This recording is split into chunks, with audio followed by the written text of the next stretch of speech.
I'm Labros and I'm the drummer of 1000 Mods. How was the gig yesterday, in Budapest? It was the best way to start our tour. It was one of our favorite venues called A38. It's a former ship that is on the river, and it holds like 650, 700 people. It was sold out, and it was like people going crazy since the first song, so we really enjoyed it. Did you stay after the show at the Merge? So usually Yes. you hang out, right? Yeah, most of the times, yes. Touring musicians. Do you have touring musicians, right? It's like, is it just three of you or? It's the three of us, and now have a guitarist. Yes. Yes, we have a fourth member. I mean, we're still a fourth piece, Yeah. but we have a new addition as a guitarist. Yeah, that's what I mean. I couldn't get online the name. Can you tell me a little bit more about it? Yeah, of course.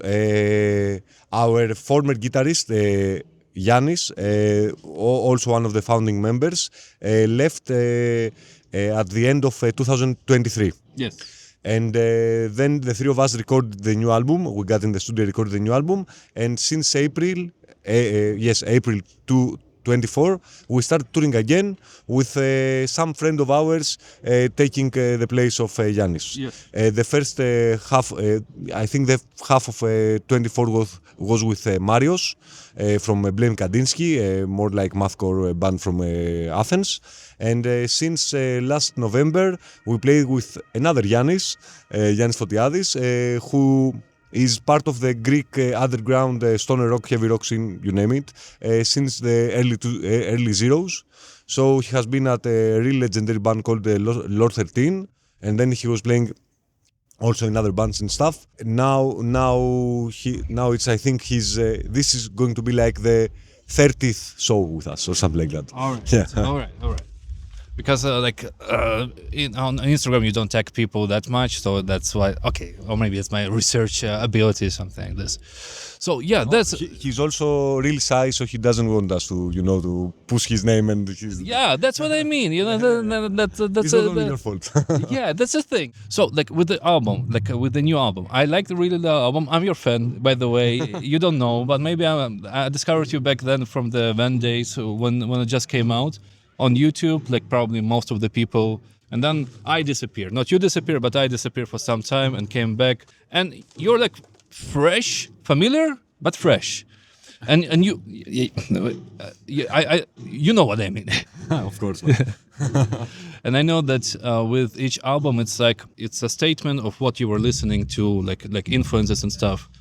With this album, I see several, and I also read comments, like you read comments on Reddit, right? Kind of. Not so much Reddit, sometimes on YouTube, but the last couple of years, like really, really less than I used to do. Yeah. So I feel like a little bit of influence, like for example, Uncle Acid, like a little bit sounds on some songs, not the whole thing, but on a couple of songs. I think it's mostly Black Sabbath that Uncle Acid are influenced by as well. I mean, that's the origin, but that's what I saw immediately, like when, as a comment, right? I mean, but there's some little bit of sounds, and it's exactly what you said, right? But in general, like I see that's like it's you can see that you were listening to music that you were not listening before, maybe. Or maybe you came back to what was from the beginning. So what was it? I think it's the last one. Of course, for example, Black Sabbath have been the core of our influences since day one. And all the music that we grew up listening to was, of course, Black Sabbath, but also bands that were influenced by Black Sabbath. All the stoner rock scene and the heavy rock scene is mainly influenced by the first 4 or 6 albums of Black Sabbath. And till to this day is one of our favorite band in the world. But for the last album, I think we did incorporate some influences from the 70s, but maybe the more late 70s, like where music started to become darker and heavier. And also some from the late 80s, early 90s with some more post-punk influences, some more dark stuff. And I think all this combined, of course, with our already, let's say, home base of influences like the stoner rock, heavy rock core or whatever. Yeah, of course. And we, as with every different album, we try not to stay on the same place as before. And we evolve as persons, we evolve as musicians, and we try also to incorporate more new stuff. So yes. Yeah. And I know that you already answered like many times, like because everybody asking you the same question, like when you were gonna get the van 2 or something like this. But it's mainly It's never. Yeah, but it's mainly never. Yeah, but it's mainly asking people who discovered only one album, stoner rock people. It's like amazing album, but then you started to experiment, and of course they will like it's not their thing because they just want stoner rock and something like this. But of course you even Black Sabbath was experimenting. Exactly. And I think the main problem is that, for example, me.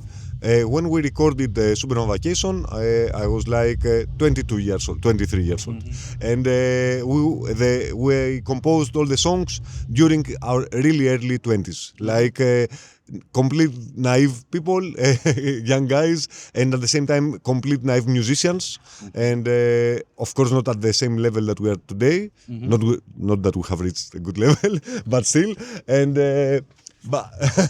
But you know, life felt much more chill out and easier back then. Now it feels completely different. Also, things all around us change. Yeah, I was about to say, life changed a lot. Exactly. We all changed. Exactly. So I think expecting a Supervan Vacation number 2, it's not gonna happen. Maybe another more stoner, more I don't know, psychedelic, heavy rock or whatever will happen, but it's not going to be. I think.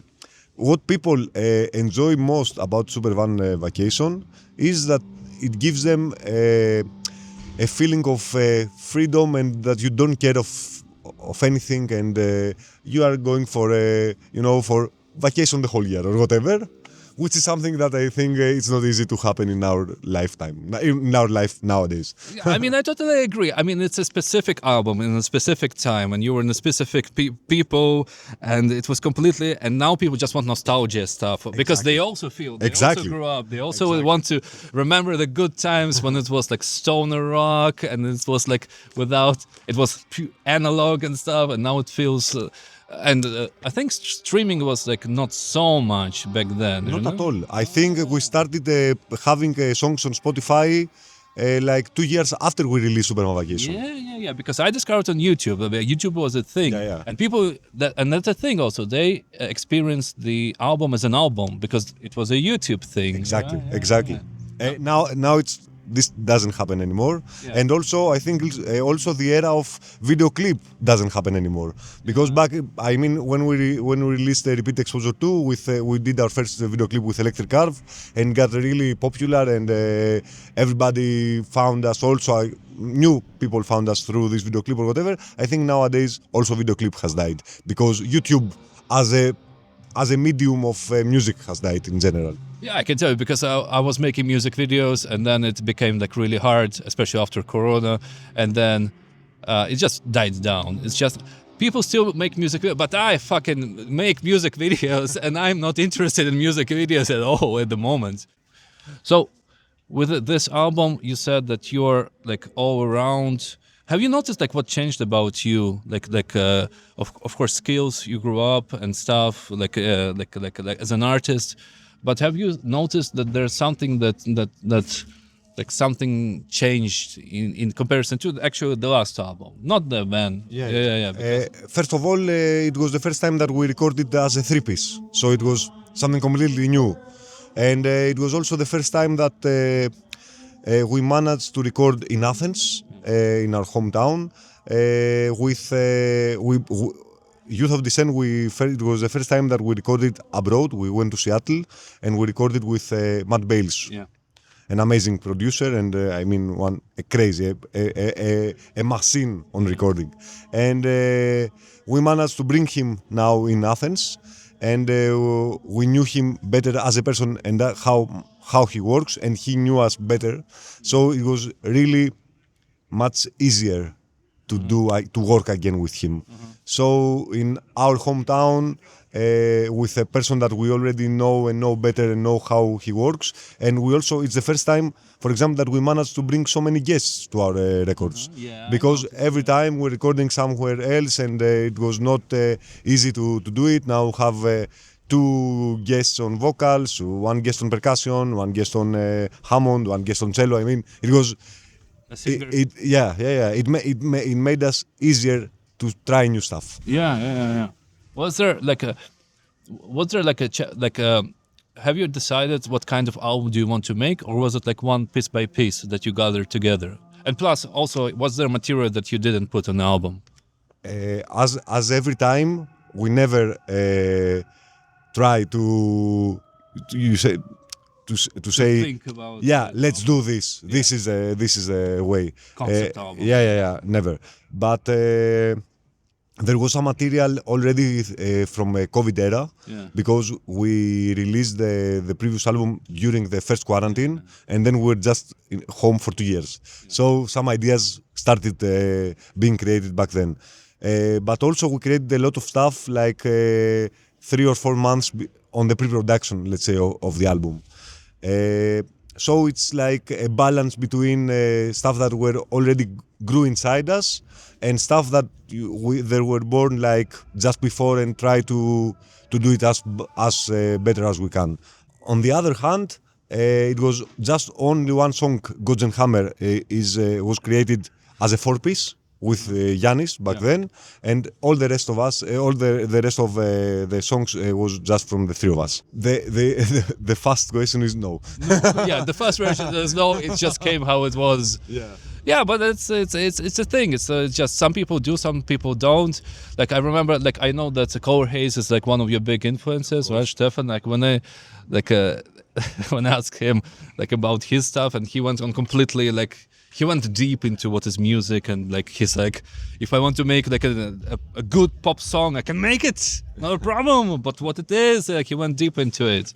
By the way, like I read that you talked to him, like, and it was like really influential for you, like to talk to him on the same level with Color. Of course. He's one of our main influences, and he first of all as a musician, but also as how he managed to do everything by himself, has his own label. I mean, his whole approach to the whole thing. And in about, I think, half an hour or 1 hour, bass player Mario from Color Haze will come here to have a beer. Nice. Yeah, I know him, the guy. I wanted to ask you, like, because he gave you advice. What kind of advice he gave you, like regarding staying healthy, right? Yeah. Like, how do you stay healthy, like on this tour? Like, how are you gonna? Do you have some tricks? On this tour, we met Stefan again in New York last year, 2 years ago, when we played both Desert Fest New York, and we're already on the road for like 10 days, and we had like 45 days left. Yeah. All right. And he told us, guys, how are you going to survive? You have to eat healthy, don't smoke every day or whatever. Yeah. And I told him that we're in the fucking USA, you cannot eat healthy. First of all, we'll try to. But he's like, you fucking have to. But we have. Exactly. You're an independent artist without But yeah. The funny thing is that because we were traveling with a kind of a nightliner, a cheap nightliner for USA, our driver gave us a really good solution, and we did subscribe at a gym that is all across USA. Okay. And we did subscribe just to use, the bathroom and the showers, etc. But most of us also exercised. Yeah. During the tour, so it got us. We stayed healthy with this way. All right. And I never expected that I would do this in my life. Okay, so it helps. It helps. So are you going to do this in Europe now? There is no solution like this in Europe, unfortunately. Like this. And we still tour by van in Europe. So you have to pick up your gear. Exactly. That's that thing. Okay, so what's the plan now? You're going to tour. It's a big tour, 2 months and a half almost, right? In Europe. Europe, I mean Central Europe is like 1 month with it's 30 days with 28 shows. Yeah. And then we go back home just for a week, and then we head back to Balkans for 15 shows in 17 days. Yeah. Classic 1,000 miles. Like a touring life, back in action. All right, man. Like, anything else to add? No. Like. Hope you enjoy the gig tonight. Yes, of course. And everybody, like, it's more for the people who, because this episode will come out just in a couple of days, for other people what to expect. Is there any surprises that you want to hint at the upcoming shows? Probably. How wild it's gonna be. It's going to be the usual wild. Sorry for this. But Amazing. It's even more than before. crazy. It's going to be crazy. But there is a really hint I can give you. It's that probably we are getting back on the road in Europe in the winter time. Mm-hmm. And it's going to be like something really special. All right, so it's gonna be probably some different cities, not the same. Some familiar, some not. Some festivals, some I cannot tell more. I see the eyes. I know. All right. Which song should I put at the end of your band? Of course, a good introduction to your band for the people who don't know, which is highly unlikely that people don't know you if you're listening. But still, you never know. Yes. Grey, green, blues.